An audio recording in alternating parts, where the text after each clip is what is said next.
A few highlights from ICRA 2025, in particular the last panel on Friday, which I thought was really eye-opening. It was a panel moderated by Ken Goldberg. Shout out Ken Goldberg. Always interesting to listen to him. A couple of people from various universities were talking about the topic was, is it all about data, or do we need some model-based learning? Now, let me translate this in English. What this means is, can we just learn from raw data and train a system to be intelligent, as defined as it can, solve problems? Or do we need some model-based learning? So do we need to have priors? Do we need to explain to the system first a couple of things? For example, if the system is supposed to catch a ball that falls from a tree, maybe we should have a Newtonian equation there explaining to the system as a prior how this ball falls. Or is it enough to train the system based on a lot of balls falling, and so it will figure it out itself. Now this was the panel. I thought the people did a pretty good job. It was a sort of debate panel, so people had to have a stance no matter what their actual personal views are. And I think the conclusion is that if you had enough data and if you had enough time and compute, then yeah, you don't need priors. And then there's the 800-pound gorilla in the room, which is that priors are just training data in disguise, which means that everything we know eventually is driven by some sort of data-driven learning. It's just that if we have priors, we can abstract some of that data-driven learning into something more coherent. So in a sense, this conversation is futile because you only learn from data, and everything we know is data-driven learning. It's just that if we have certain priors, that means that we've learned stuff, and maybe we don't need to reproduce all the learning. So that's kind of where I stand now. Now, how does this actually help us on engineering a system? Well, it means a couple of things. First, if we have some stuff that might be useful, then maybe we should put priors into a system. But the problem with priors is that it's always anthropomorphic, because it's priors that we learn, we humans, and the system might actually learn different types of things if we let it learn, and we don't actually bias it with our own view of let's say how stuff should be done. So this means, the most famous example would be move 37 in AlphaGo 0, where the system actually learned something that humans considered as wrong. And when you're at that level of learning, I think you want to let the system just learn itself, because it might get the job done even better than a human.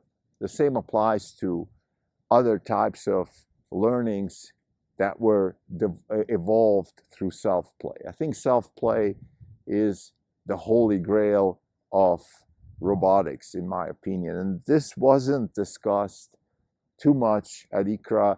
I think ICRA is a conference that, in my opinion, it's a little passé, because in a sense, and I don't mean to insult these people by any means. I mean, but look, you have these engineers who have been taught for decades to engineer systems through model-based control and other techniques, and those techniques are certainly useful. I don't want to say that they're not useful. The problem is that there are better solutions now to problems of automation and control, and they are data-driven, and they can be derived by self-play. So this would be my sort of my conclusion in this debate. And the whole ICRA system, I already spoken about it a little bit. I think to bitter pill or not to bitter pill is kind of, that's the biggest question and the biggest debate of ICRA 2025. But let me say a few things about what we think, where we stand with our portfolio as it pertains to NVIDIA and Tesla. And that's really what we care about the most. Can we make money with this stuff? Are we on the right track? Do we have a potential wealth creator here? Or are we just spending our time in academic conversations, which is okay too, but certainly not our main job? So I would say a few comments by Elon Musk last week actually illuminate a little bit where we stand. He said that we can have robotic system learn from scale data if we can translate video data into egocentric learning-based methods. What does that mean? Let me translate this into English. So one of the biggest bottlenecks of robotics is data, in a sense that you need to have a combination of vision and actuators. So you need to see stuff and also understand how to act specifically when you see stuff. So you see, let's say you want to turn a knob. You see where that knob is. You see where your hand is, and then you see how you also understand where your actuators are, how they behave at any moment in time. I just read an article about an autonomous robot. So imagine an autonomous robot doing surgery.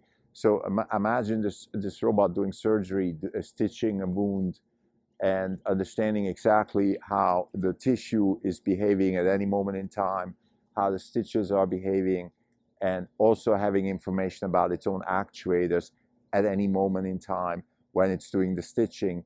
That's the kind of data you need for robotics learning. So FSD, full self-driving, or the FSD brand by Tesla, which is their full self-driving suite, has been trained with camera and actuator data in conjunction.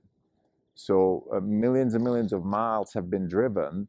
But what does that actually mean? It means that Tesla has been collecting millions and millions of miles of driven data, and at the same time, it sees where the car has been driven, and it also knows exactly how the car's actuators have been functioning at the moment of its maneuvering.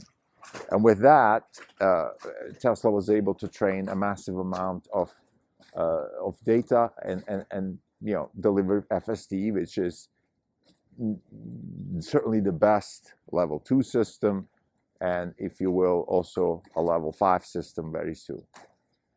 And the leap is being made very quickly, because when you go from a very, very good level 2 to a level 5, the question is often not about merging on a highway at 60 miles an hour, but the question is doing certain things like, maybe dropping a person off on a busy airport, things like edge cases like that. That's the difference. So a lot. What I'm trying to say here is that most of the hard work is done. The edge cases, which can be trained by a mixture of experts, for example, are actually not that hard. So having said that, now we translate this into robots learning, so humanoid robot learning, or let's call it general robotics applications. What Musk is saying is that what we need to find is a way to translate video data, third-party video data, into egocentric video data and combine it with actuator information. So what does that mean? So let's say you have a third view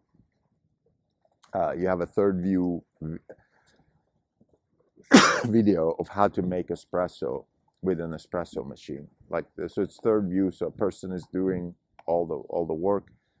If you can translate this somehow into an egocentric view and combine the movements of the limbs and the fingers of the person with the actuators of the robot, which you could do with transformations. You could do that with transformations, or even potentially with learning. You can potentially learn how to see and extract valuable information from a third-person video perspective.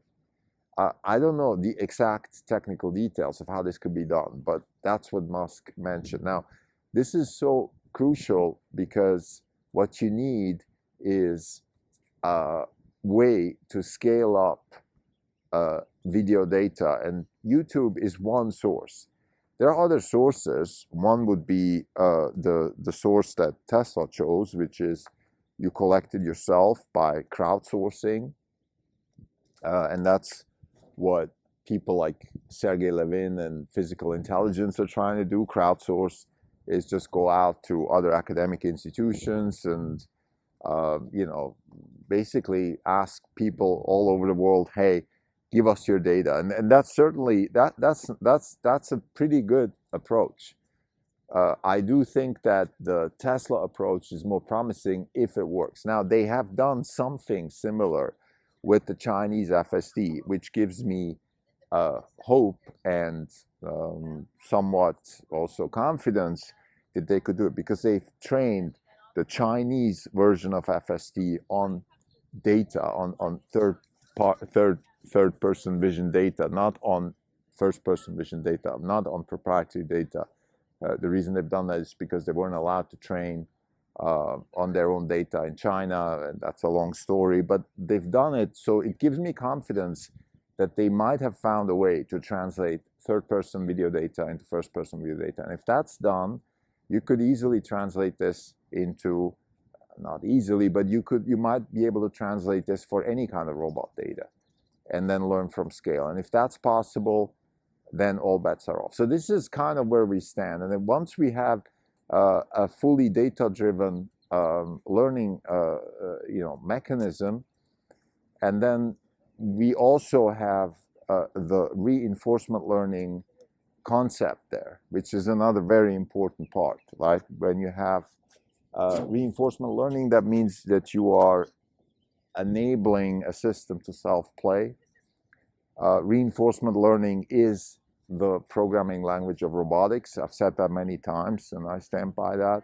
I think this is another big topic that hasn't been discussed at all, ICRA. Probably will be discussed at Coral. It will be discussed at other, particular reinforcement learning focused conferences, but not at this conference. So this is another interesting tidbit. And then I want to say just one more thing, which also hasn't been discussed too much, and that is the physical simulation part of the equation, which, in my opinion, hasn't been discussed at all. And this brings us to NVIDIA. So in order to do robotics at scale, you can do this data from YouTube videos. That's definitely one channel, but you can also physically simulate reality and then have self-play, and that's what NVIDIA is working on. And that has been always the holy grail of NVIDIA, in my opinion, way back when they started as a graphics computer engine and a gaming engine. What they've been trying to do is simulate the physical world. Omniverse is the fundamental sort of framework to do this. And even Chris Latner, who is building Mojo, which is supposed to be the CUDA killer and liberate people from NVIDIA and all that, and that's a whole different story. Links in the show notes. He just gave an interview at Software Engineering Daily. Shout out to Software Engineering Daily for bringing people like Latner of that caliber to the stage. The point I want to make here is that I think we're not talking enough about Omniverse and about the power of representing physical reality in the virtual world and being able to simulate physical reality, because that's going to open up a kind of robot learning that we are not familiar with right now. So to summarize, I think whether we learn from data or not is the wrong question. We only learn from data. There is no other way to learn. But what we can do is, of course, accelerate some learnings. We can have better ways to learn versus not so good ways to learn. In other words, we can have priors maybe that accelerate certain things. We can also have maybe better systems, in particular reinforcement learning, physical simulation, and translating video data at scale for first-person camera-based learning.